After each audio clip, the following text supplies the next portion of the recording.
Olá, jovens! Olha nós aqui de novo, professor Décio. E professora Deise, com mais uma aula de Física. Muito bem. Então, pessoal, nós estamos trabalhando aí já, falando de movimento uniforme, movimento uniformemente variado, queda livre, que era movimento uniformemente variado. Aí nós falamos de movimento circular, nós falamos de vetor, mostramos que depende, né? Aí o movimento circular uniforme. Exatamente. Mas continua ainda falando desse assunto, né? Falar um pouco da aceleração centrípeta, realmente, né? Já falamos um pouco, vamos continuar falando, né? Vamos mostrar mais, fazer um aprofundamento sobre velocidade, né? Composição de velocidades. Lembra lá na nossa aula de lançamento oblíquo, nós falamos dos vetores, velocidade das componentes? A gente vai aprofundar aqui, certo?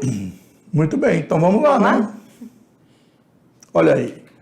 Então nós temos a aula aí do movimento circular uniforme, parte 2. Eu acho que agora esse aqui não vai 5, 6, 7, não. 18. 18. Então, a aceleração centrípeta, como nós falamos, estamos falando de movimento circular uniforme ainda, né? Exato. Mas vamos falar da composição de velocidade. A velocidade resultante, quando nós temos... Nós já falamos que tem duas acelerações, centrípeta e tangencial. Mas será que às vezes nós temos duas velocidades num sentido e no outro, indo ao mesmo tempo? Na verdade é uma velocidade só, mas que pode decompor, né?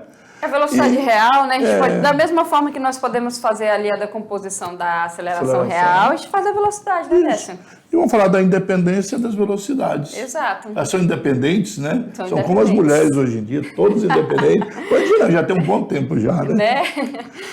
Habilidades, reconhecer características ou propriedades do movimento circular uniforme, relacionando a seu uso em diferentes contextos e também, né, estudar os movimentos e as formas, estabelecendo assim conexões entre esses conteúdos. Justamente.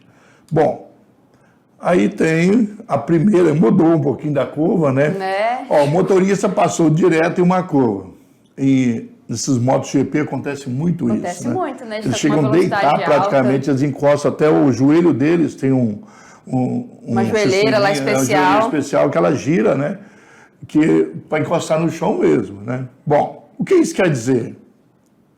Vamos ver, né? Vamos ver. Você já deve ter escutado alguém relatado de um carro, né, que envolveu um acidente e diz assim, saiu pela tangente uma curva. Nós já falamos isso antes, né? Falando da situação sair pela tangente, né?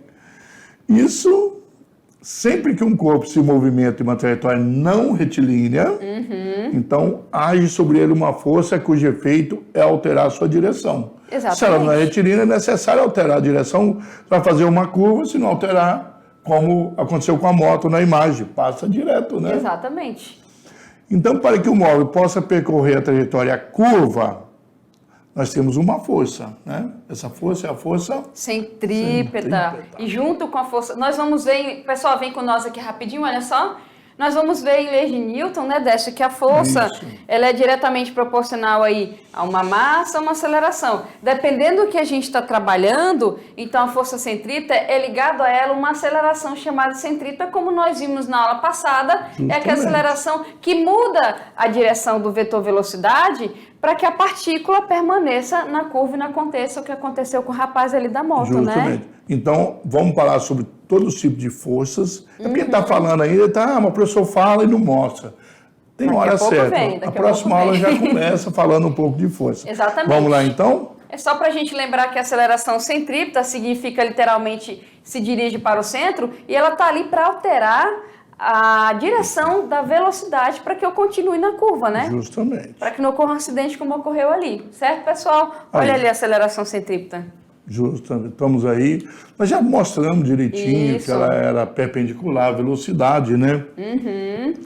Então, pessoal, a aceleração centrípeta sempre vai ser perpendicular à velocidade, certo? Ao vetor velocidade aqui. Lembrando que no movimento circular uniforme, este valor, ele é constante, mas a direção não, porque depende do ponto que ele está ocupando aqui, né? Na trajetória. Mas se vai para o centro, mas tem uma chamado que vai para fora também?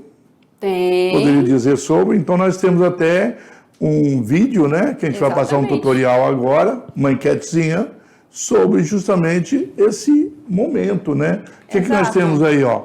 O funcionamento da centrífuga, ou centrifugadora de roupa, né? Exato. Então, vamos falar um pouquinho desse vídeo agora, vai mostrar o funcionamento dessa centrifugadora, ok?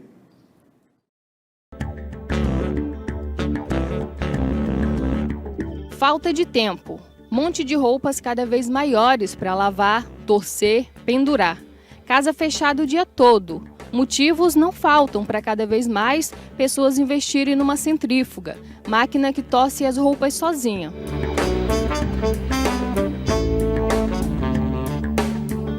Está cada vez mais fácil lavar e secar roupas, né? Fernanda faz isso apertando um único botão. Mas você saberia explicar por que a roupa sai quase seca? Ou como a centrífuga funciona? Porque ela gira muito rápido e tira toda a água. É só pôr a roupa soltinha ao redor e tampar, ela já torce. Olha, realmente eu não sei explicar, só sei que você liga lá, não pode deixar tampada a tampa, porque senão ela queima, tem que deixar, depois de usar a tampa aberta, entendeu? Mas só sei que a roupa fica sequinha. Porque a máquina centrífuga, aí a gente tira, põe no varal, depois tá sequinha. Pronto, daqui a pouco é só pendurar para terminar de secar. Até aqui é fácil, mas entender como a centrífuga funciona, só os professores para nos ajudar. Muito bem, olha aí. Estamos aí para isso, né? Para explicar o funcionamento, né, Décio? Porque a centrípeta, ela puxa para dentro, então faz com que o carro possa fazer a curva.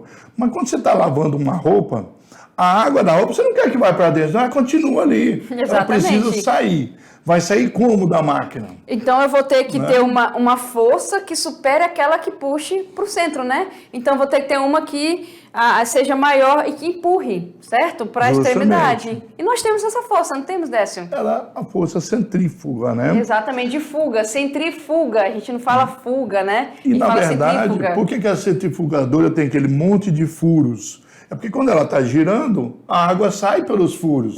Só que não sai reto para fora. Ela sai tangente, porque a velocidade, a água está girando, a velocidade da água é sempre tangente. Então ela vai sair na mesma direção em sentido da velocidade. Exatamente. Então a centrifugadora não manda a água para fora, digamos assim, perpendicular, mas sempre tangente. Tangente. Então sai pelos buraquinhos ali, ó, Isso. tangencialmente. E a gente sabe que aliado a essa força centrífuga, a gente tem a aceleração centrífuga, que no também. movimento circular ela tem o valor de zero porque a velocidade linear é constante. Justamente, Mas ali tem. na máquina a gente vê que tem aqueles níveis de velocidade, já não é mais constante. Então a gente tem a aceleração centrífuga e logo tem a força que expulsa ali é maior do que aquela que puxa para o centro. Né, Existem alguns tipos de brinquedos, por exemplo, nem todas crianças geralmente não deixam ir.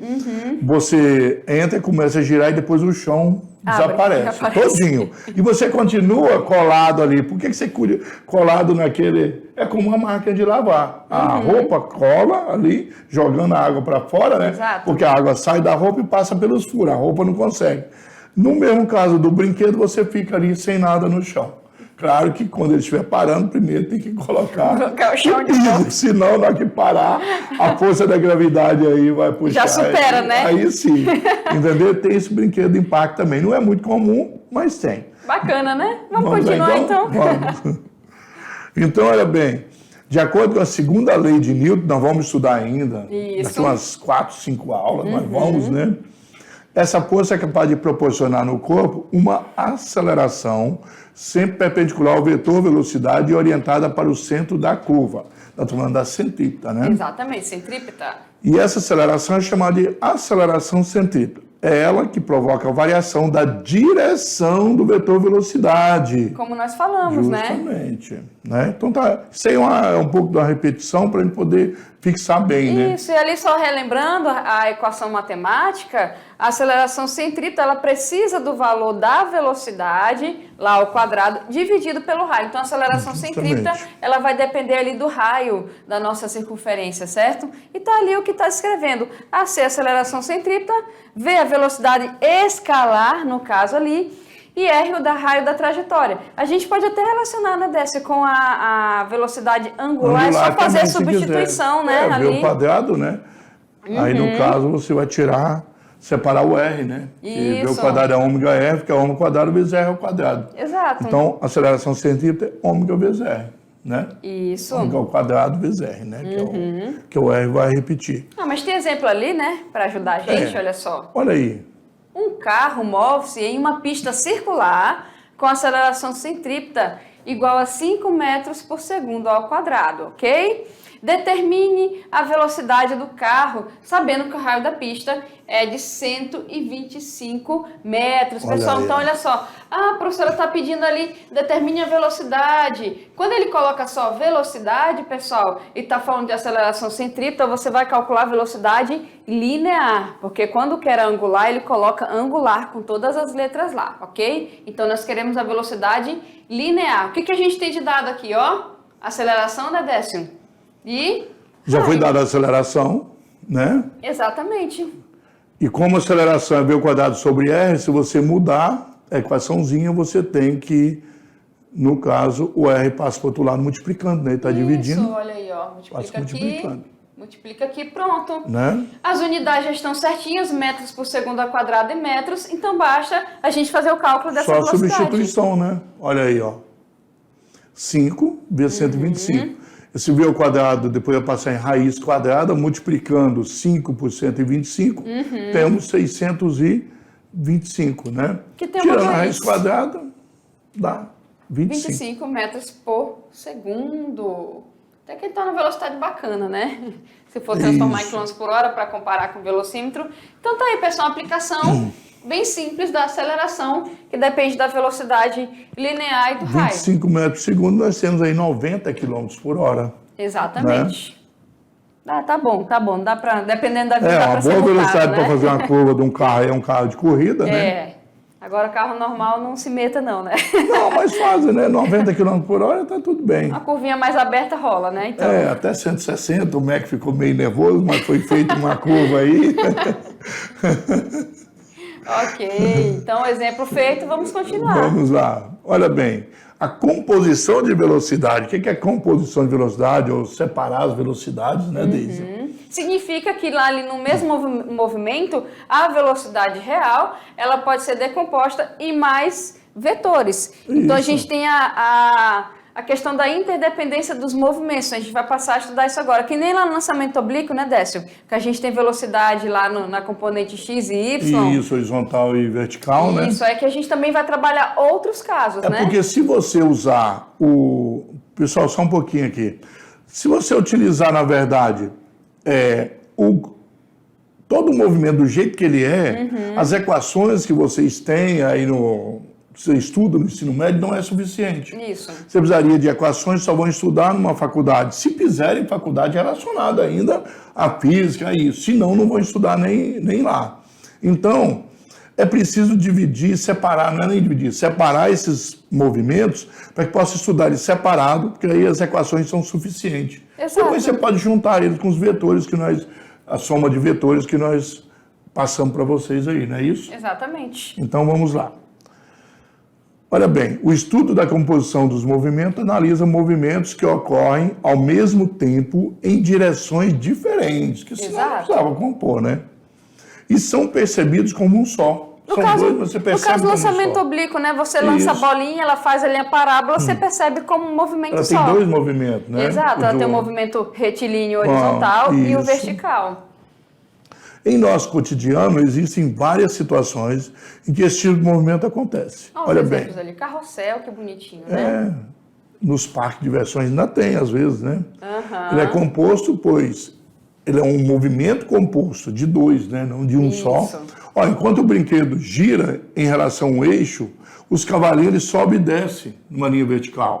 Aqueles cavalos podem ver que, no momento, ele está aí mais alto e mais baixo, quando ele vai se movimentando, para dar a ideia que a pessoa está cavalgando, claro, né? Isso. E o carrossel fica girando. Então são dois movimentos aí. Então a pessoa, além de subir e descer, também está movimentando no movimento circular. Exato. Geralmente um movimento circular uniforme, porque não vai ficar só na hora que inicia o movimento e para que ele é variado, né? Uniformemente variado. Olha ali as escadas rolantes de shopping, né? Podemos Isso. também citar as esteiras rolantes que existem em alguns aeroportos e shoppings, que tem por finalidade diminuir o esforço da caminhada entre dois pontos. Se a pessoa andar sobre a esteira, ela terá sua velocidade aumentada, pois a sua velocidade de caminhada será somada com a velocidade da esteira. Então, por exemplo, se eu estou lá andando bem devagarinho, 2 metros por segundo, e a esteira também está se movimentando a 2 metros por segundo, eu estou otimizando a minha velocidade, né? Vetorialmente. Se você for fazer uma brincadeira que é descer ela subindo e você descer, você vai ver que sempre tem uma dificuldade em descer, né? Sempre tem uma dificuldade, que nem escada rolante, né? Isso. Na mesma escada você fazer o contrário, né? Por brincadeira, porque não deve fazer. Independência das velocidades. Galileu Galilei, aí o nosso grande Galileu, Exato. estudou os movimentos compostos e propôs o princípio da independência dos movimentos simultâneos. Então você poderia, de maneira independente, estudar eles separado, como estudamos no movimento oblíquo, que na verdade é aqui. Nós antecipamos na época para explicar, mas é a independência das velocidades, né?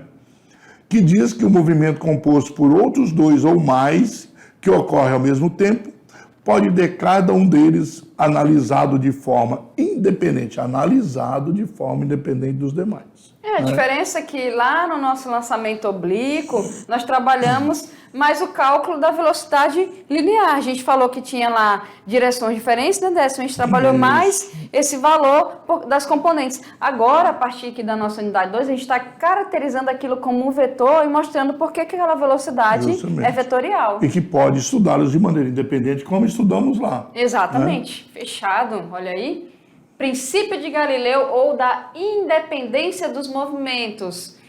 Traz esse nome, pois esse princípio explica a independência dos movimentos de arrastamento e os movimentos relativos, né, Décio? Isso. Nós já falamos de velocidade relativa também, né? No mesmo sentido oposto, 2 carros ultrapassando, ouvindo um encontro ao outro, né? Exatamente. 2 carros no mesmo sentido lá numa rodovia. Ou sentidos opostos, quando a gente tem uma via de mão dupla ali, né? Mas quando eles são um movimento só e fazendo esses 2 tipos, aí o tempo é o mesmo. Exato. Lá pode ter tempo diferente, você pode ter, né, às vezes, depende de você pegar um intervalo de tempo ou não, mas aqui não tem como ser diferente. Aqui é necessário, porque é o mesmo movimento, está junto, né? Eles apresentam a mesma duração de tempo, porém, pode ser estudado separadamente. Não depende um dos outros na hora de estudar. E não tem como fazer separado, né? Olha só como é que é o negócio. Olha aí, né? a canoa, não tem como você fazer os 2 movimentos. Porque a canoa atravessando o rio, ela está aí com uma certa velocidade em um local onde há correnteza. Então tem a correnteza, rio, né? Isso. Arrasta a canoa e o menino leva a canoa. Então aqui, digamos que, olha só, a correnteza tá para cá, o menino ele tá querendo ir para cá, Atravessar o certo? rio. Então o movimento dele aqui, ó, né, Décio? Mais ou menos, acho que... Mas vai ter a setinha aí.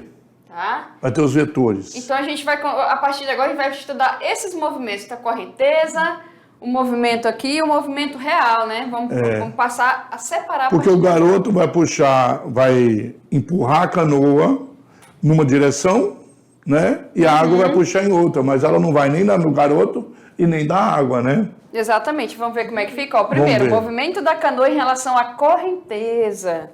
Olha bem, que é proporcionada pela água. Olha lá, certo? Então, a água está naquele sentido, né? Eu coloquei para lá, só Direção troca. Só troca ali, pronto. Não tem problema. E agora a canoa também, essa ação do rapaz, né? O movimento da canoa. Olha bem. Que é proporcionado pelo remo. O remo está empurrando a canoa naquela direção. Porque se ele para de remar, ele vai ficar só sujeito à velocidade da água ali, né? Justamente. E a velocidade resultante, vamos falar de novo da canoa, vamos colocar aqui, né?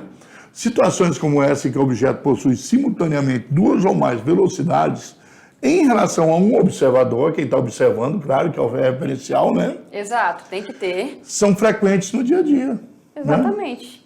Né? E a velocidade ali para o objeto será resultante das velocidades que ele possui. Então, resultante vai lembrar aquilo que é resultado, né? Que resulta. Isso. Então, é uma soma. Já quem está trabalhando em vetores... Vamos ver a canoa de novo. Vamos ver a canoa de novo. Então, vamos lá. Primeira velocidade, né? Como que a canoa vai se deslocar? Numa soma vetorial, né? A soma das velocidades mais a soma vetorial das velocidades que nós falamos. Aí vai servir aquela regra lá que nós colocamos do Pitágoras, do paralelogramo também. Isso, olha porque aí. Esses vetores aí, que são estudados de maneira independente, quando a gente faz uma resultante, a gente vai ter ali que eles vão formar uma certa geometria, né, dessa. A gente vai poder fazer essa soma. Se for 90 graus, quem não sabe ali, se for 90 graus, usa o teorema de Pitágoras. Se não, a lei dos cossenos. Não vão ver também. Que é só acrescentar, lá, ó, da água, né? Velocidade da água, olha.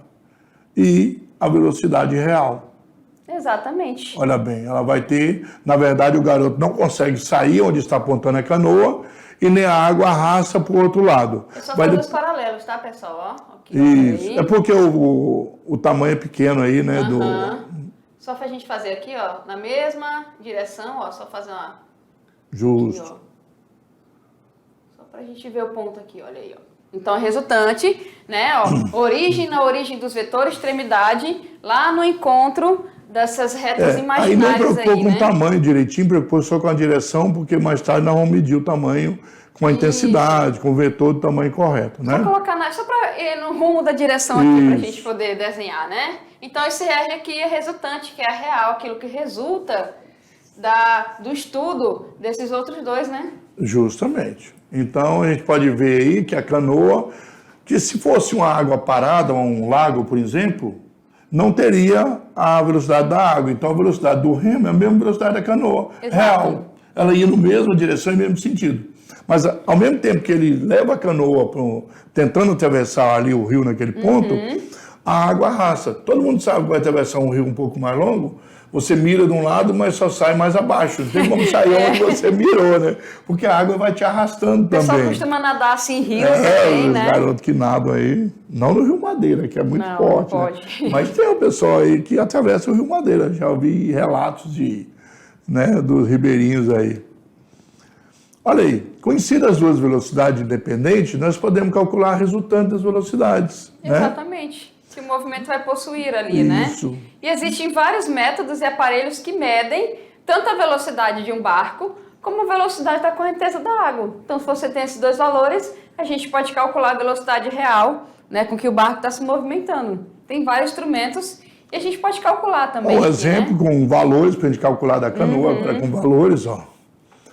Nós já vimos aí que a canoa tinha uma direção, a água tinha outra e a resultante seguiu a direção, a soma vetorial das duas usando mesma origem, né, e mesmo final lá. É só traçar ali, né, os tracinhos imaginários ali paralelos aos vetores que nós temos, que é a mesma direção, e o ponto ali de encontro vai ser ali a extremidade da resultante, ok? E vamos supor então que no nosso exemplo da canoa que nós falamos aí o tempo todo, o garoto remando a canoa, né, a correnteza da água tivesse uma velocidade de 4 metros por segundo da água. Sim. E o garoto impulsionasse a canoa com 3 metros por segundo. Então, qual seria a velocidade real da canoa? Olha bem, utilizando aí os conhecimentos de vetores, né? Lembrando que o resultante é soma dos vetores. Soma dos vetores pode diminuir, pode ter a lei dos cossenos, pode ter o teorema de Pitágoras para resolver. Só para a gente entender, pessoal, olha só. Toda resultante de vetores, a forma matemática que se escreve é essa daqui. Está errado não, porque é soma de vetores, então isso daqui. Agora, quando a gente vai calcular essa velocidade, né, dessa velocidade linear, nós temos que prestar atenção no ângulo formado entre esses vetores. Então, se a gente observar aqui e fazer um desenho... Supondo que seja um ângulo de 90 graus aí... Olha aí, ó, 90 graus. Aí sim, quando você vai calcular a velocidade linear, você vai ver o ângulo formado e vai aplicar o teorema de Pitágoras. Justamente. Ou a lei dos cossenos com a regra do paralelogramo, quando esse ângulo é diferente de 90. Nós estamos aproveitando esse exercício, porque já falou da canoa, mas no exercício vai dizer o ângulo direitinho, não precisa preocupar, né? Ó, um é 4, outro é 3, né? Lembra do sistema Pitagórico 3, 4, 5? Olha aí. E já sabe que a resposta é 5. Não precisa nem fazer. Mas, vamos lá. Vamos mostrar que é 5, então. Né? Aí, ó. Olha, ele faz o Nós quadrado. podemos até, para falar um pouco do teorema aqui, vamos aproveitar aqui e dar uma dica para vocês. Existe 3, 4 e 5. Esses números são considerados pitagóricos. Toda vez que 3 e 4 forem catetos, foram esses vetores, o vetor resultante vai ser a hipotenusa. Olha bem, só funciona se o 3 e o 4 forem catetos. Se você fizer, tipo uma tabuada, aqui é do 1, 3 vezes 1, 3, 4 vezes 1, 4, 5 vezes 1, 5. Isso. Na tabuada do 2, 3 vezes 2, 6, 4 vezes 2, 8. Então 5 vezes 2 é 10. Se for dado 6 e 8, você já sabe que é 10, sem calcular. Se multiplicar por 3, 3 vezes 3, 9, 3 vezes 4, 12, então a resposta é 15. Pode fazer, 9 ao quadrado mais 12 ao quadrado vai ser igual a 15 ao quadrado. E assim por diante. 3 vezes 4, 12, 4 vezes 4, 16, 5 vezes 4, 20. Olha bem, se você tiver os números pitagóricos, você não precisa fazer cálculo. Isso é muito No Enem é muito importante. Exatamente. Você precisa de tempo, né? Pode fazer para qualquer número. E se multiplicar por 10, ó, 60, 80, 100, 600, 800, 1000, mesma coisa. Olha aí que bacana. Bom, Ganha isso bastante é só uma tempo em provas, dicasinha né? para andar rápido e não precisa. E se na prova você colocar só isso aí, fala para o professor, escreve, são números pitagóricos, que aí o professor vai te dar a resposta. Vai saber que se você fez a resposta de maneira correta. Pode ver que o nosso é 3 e 4. Olha bem, eu disse que daria 5. Exato. Vamos lá, ó. 4 ao quadrado, 3 ao quadrado, Né, nós já 16 aí. mais 9. 25. Olha aí, ó. Raiz quadrada de 25. 5 na mosca. Olha Pode aí. fazer com todos eles que vai dar certo. Exatamente. E se você poupa tempo, não precisa fazer esse cálculo, basta escrever na prova de física, no nosso caso, vai lá escrever, escreve assim 5 na resposta, porque é número pitagórico. E pronto, Exatamente. certo? Olha aí, ó. Velocidade real, 5 metros por segundo. Não é obrigado a mostrar esse cálculo todo, não. Se você sabe que é um número pitagórico, não precisa. Fechado. Vamos mais um exemplo aqui, pessoal, olha só. Exemplo 3. Imagine agora alguém em um barco remando rio acima. Isto é, em sentido contrário ao da correnteza da água. Velocidade de 2 metros por segundo. Então, a gente tem a velocidade da correnteza da água aí em 2 metros por segundo e ele está em sentido contrário. Então, isso significa, olha só, que nós temos aqui, ó, que ele está remando para lá, que a velocidade da canoa, mas ele está remando contra a correnteza, então a velocidade da água é para cá, certo? Fechado isso? Então aqui nós temos qual seria a velocidade real do barco. Posso usar o teorema de Pitágoras? Vamos lá, para a gente usar o teorema de Pitágoras ou a lei dos cossenos, nós temos que ter ângulo 90 ou diferente de 90. Pessoal, olha só, o que vai Diferente de acontecer zero isso? também, né? E diferente Ou de de zero 180. também. Aqui nós temos que ver o seguinte, quando é que a gente usa esses casos que foram colocados geralmente, né? Quando a gente tem ali direções opostas, né, Décio? Justo, aí é um ângulo de 180, né? Isso, a gente tem direções que no caso ali, elas não coincidem com 180, por exemplo, né? A gente vai e utiliza. Aqui, pessoal, a gente tem mesma direção, mas só que sentidos opostos. Quando a gente tem mesma direção e sentidos opostos, quando vai fazer a resultante, a gente vai subtrair um valor do outro. E, pessoal, olha só, a velocidade real, que é o vetor real, ele vai ter sempre o mesmo sentido do vetor de maior valor, né, Décio? Sempre de maior valor. Então, se a velocidade ali, olha só, 5 metros por segundo, que é a velocidade da canoa, e a água de 2, o nosso resultante vai ter ali a mesma direção e sentido da velocidade do maior. Vai ser do mesmo tamanho? Não, porque como você vai subtrair esses dois valores, ele vai dar um valor menor. Entendido isso, pessoal? Justamente. Lembrando, matematicamente, soma de vetor a gente escreve dessa forma, ok? Só que, como estão os sentidos opostos, vai diminuir matematicamente, né? Matematicamente. Então, a velocidade ali que nós vamos achar vai ser a velocidade da correnteza menos a velocidade da canoa. Ou a velocidade da canoa, como vocês podem ver, menos a velocidade da água. Olha só, substituindo. Olha ali, 5 menos 2. E a velocidade real vai ser 3 metros por segundo. Bacaninha, né? Olha só, É bem simples, diferente do exercício anterior, né? Isso, pessoal, porque é mais simples. Quando tem mesma direção, ou você soma, ou você subtrai a parte dos valores. Você vai somar a parte dos valores quando tem mesmo sentido, ou seja, se a velocidade da água, por exemplo, fosse nesse sentido aqui, e a velocidade da canoa também, então você somaria 5 mais 2 daria 7. Mas não é o caso. A velocidade da canoa, apesar de estar na mesma direção da velocidade da água, mas tem sentido oposto. Então a velocidade real, vamos dizer assim, é 3 metros por segundo, você tem que subtrair, né? Ou seja, tem que fazer um esforço maior, né, Décio, para poder chegar do outro lado, já que eu estou remando contra a maré aí, certo? O que nós vimos no slide anterior, né, no exemplo anterior, foi diferente um pouquinho, Exatamente. Né? Ó, nós vimos que estava em um ângulo de 90 graus perpendicular. São direções diferentes, né? Então não tem como você ou somar ou subtrair direções diferentes, nós temos que observar o ângulo formado, certo? Porque ele não vai ser nem 0, nem 180. Quando é 0 e 180, a gente vai ver que é a mesma direção. Se não fosse 90 graus, aí fosse 30, 60, usar a lei dos cossenos, nós vamos falar dessa lei mais tarde com você, direitinho. Né? Matemática já deve ter estudado também, né? Então, vocês veem que aqui é diferente da outra. Tem mais exemplo aqui, olha só, vamos ver mais um exemplo. Agora. Olha, exemplo 4, ó. Isso. Vamos ver aqui, imagine ainda, vamos continuar imaginando, porque imaginação é vida, né? Imagine ainda alguém em uma canoa remando rio abaixo.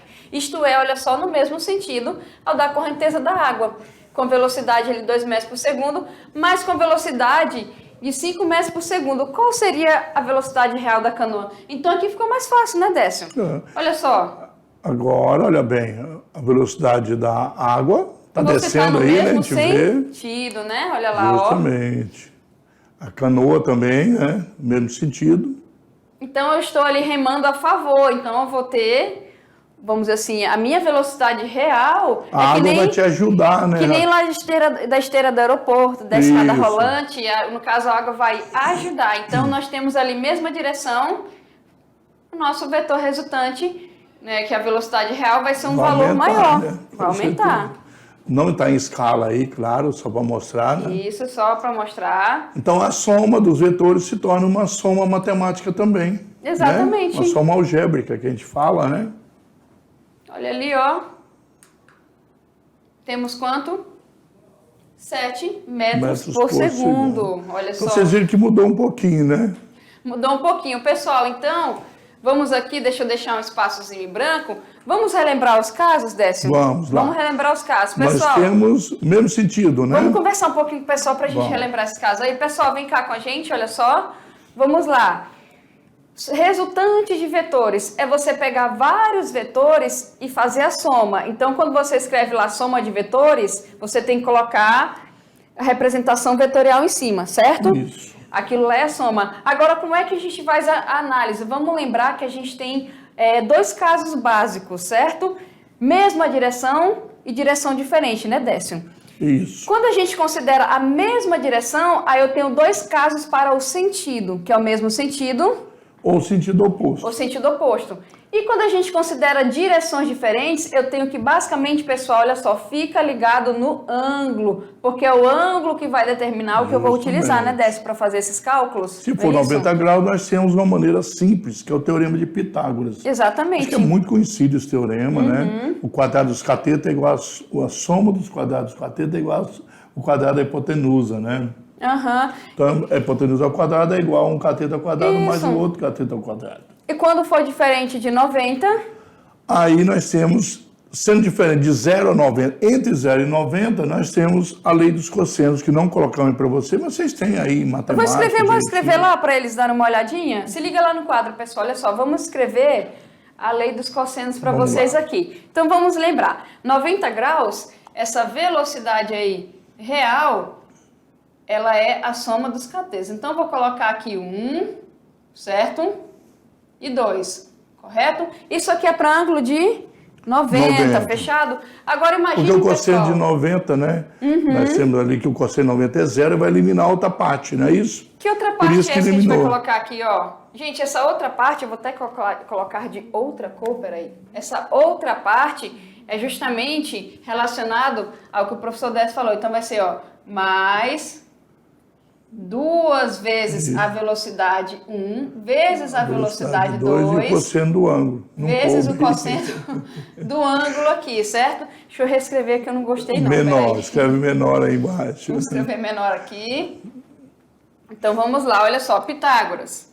Velocidade real ao quadrado igual a velocidade 1 ao quadrado mais velocidade 2 ao quadrado, certo? Diferente de 90, vamos acrescentar a outra parcela, mais 2 vezes a velocidade 1 vezes a velocidade 2 vezes o cosseno do ângulo. Então é tudo multiplicado. É porque se fosse 90, o cosseno de 90 é zero. Então todo aquele pedacinho multiplicado por zero daria zero. Por isso que ele some no teorema de Pitágoras. Entendido, pessoal? Ele vai sumir aqui. Na verdade, essa é a lei dos cossenos para todos, né? Para todos. Então a gente pode falar, né, Décio, que a lei dos cossenos serve para todo mundo, certo? Isso. Serve para tudo. Então, Pitágoras, deixa eu só escrever esse cosseno melhor que me incomodou aqui. Deixa eu colocar ele aqui. Pronto. É diferente de 90, colocou. Então, se for 60, pessoal, você vai fazer o cosseno de 60, multiplicar pelas velocidades, multiplicar por 2 e vai somar aqui, né, Décio? Lembrando, gente, que isso aqui tudo, olha só, entra na raiz, ok? Isso tudo aqui, olha só. Então, o valor, se a gente for ver aqui... É, porque tá o quadrado, vai passar para o outro lado se você quiser, né? Então, essa galera toda aqui, ó, vai entrar na raiz. Isso significa que o resultado que você calcular... Eu tenho que fazer separado, porque não pode somar esses ao quadrado, não, né? De qualquer jeito, não. Primeiro você faz, né? Você faz os quadrados aqui, coloca os números, certo? Faz aqui a multiplicação das velocidades, multiplica pelo cosseno, que geralmente vem na questão, aí é que você soma a galera. Como tudo isso aqui, olha só, observe, como tudo isso é igual a resultante ao quadrado, logo toda essa continha aqui vai entrar dentro da raiz. Entendido isso, pessoal? Então isso aí é a nossa lei dos cossenos, ok? Pitágoras, você usa a parte vermelha. Quando tem um cosseno aí, um ângulo que é diferente, você utiliza, é só fazer essa multiplicação aqui para somar com os outros valores. E mais fácil que isso é quando tem, né, Décio, a mesma direção. Vamos lembrar, quando tem a mesma direção, a gente ou soma ou subtrai, certo? Lembrando aqui, ó, que resultante é sempre dado pela soma dos vetores, é dessa forma. Quando tem aí, agora sim, o mesmo sentido, aí matematicamente vai somar, certo? Então, quando tem o mesmo sentido... E se eu tivesse o ângulo ali igual a esse aí, por exemplo, que nós temos da canoa, somando, né? Eu poderia fazer a lei dos cossenos? Claro, né? Lá, só que o cosseno de zero é 1. Vai ficar 2 vezes V1 vezes V2. Então ia ter que fazer toda a multiplicação, elevar ao quadrado, e no final ia dar a mesma coisa dos 7 que nós temos aí. Exatamente. Então, não precisava fazer, porque vai dar um trabalhão danado, né? Ok, pessoal? Então, quando tem a mesma direção, poderia aplicar lá, que nem o professor Décio falou? Vamos fazer de 3 e 4 para eles rapidinho para ver o cosseno de zero? Bora lá, deixa eu apagar aqui. Na lei dos cossenos, nós teríamos, então, 3 ao quadrado, né? VR. Vamos lá. Pode ser? Olha, nós vimos aqui que a lei dos cossenos, VR é igual. 3 ao quadrado, não era 3 e 4, aquele, né? VR ao quadrado é igual a 3 ao quadrado. 4 ao quadrado, mais, lá é menos, por quê? 180 no outro, né, que a gente fez lá, menos 2 vezes 3, vezes 4, vezes cosseno de 180. Só que cosseno de 180 é menos 1. Por isso que aqui mais ficou, vamos pôr mais aqui, né? É, que eu ia passar a raiz, mas tudo bem. Então, V ao quadrado, nós temos 9 mais 16, 2 vezes 3, 6, vezes 4, 24, não é? Certo? Como aqui é menos 1, ó. Mas só esse aqui que multiplica, tá? Então, nós teríamos V ao quadrado igual 9 mais 4 menos 24. 9 mais 4 é 25. Hã? Aí aqui é só a gente 9 fazer mais, a soma, 9 né? mais 16, nós temos 25. Isso. Menos 24. Vai dar 1. Dá né? 1. V ao quadrado, se fosse sentido oposto, 4 menos 3 é 1, não é? Que é o que nós Raiz temos lá na quadrada outra de 1. Raiz alternativa, quadrada né? de 1 é 1. E se você tivesse 4 menos 3 não daria 1, aqui é 5 menos 2 deu 3. Olha aí, 4 ó. menos 3 daria 1. Não, aqui é porque somou, né? Isso, aqui a gente fez com Isso. 5 e 2. 5 e 2, eu fiz 4 e Exatamente. 3. Daria a mesma coisa, só que assim é mais simples, né, Décio? Porque dessa forma é só analisar a mesma Justamente. direção, mas é só para falar, pessoal, que a lei dos cossenos, ela se serve pra aplica qualquer um. para qualquer um, Mas se certo? fosse 4 e 3, 4 menos 3, 1. Então também deu 1. Então mostra Entendido? que é correto. Bom, pessoal, daqui a pouco a gente volta com o Resumex, né? Não é Exatamente, isso? fiquem aí, tá bom?